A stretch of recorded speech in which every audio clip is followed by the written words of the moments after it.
Hey there, weavers. This is Grace with Tangled Webs Weaving, and I wanted to share a quick tip with you.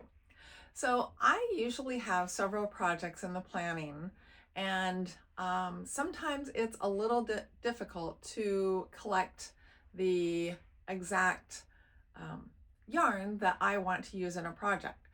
It may be out of stock. It may be that I'm hand spinning some of the yarn, and I use this method to keep track of the supplies and the pattern that I'm using.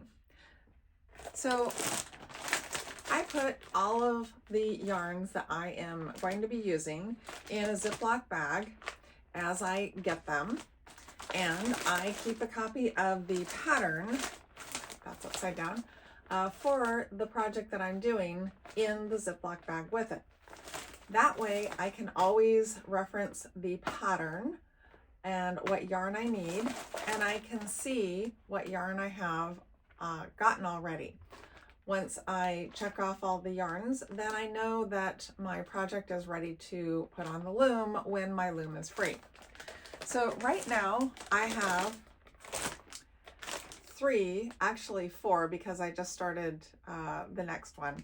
I have 4 projects that have bags, and if I were to keep all of the yarns on my shelf, then I might inadvertently use one of the yarns that I need for that project in something else, not realizing that I need it for that project while I'm waiting for something else to get back in stock. So just thought I'd pass along that quick tip. Thanks for watching, and happy weaving.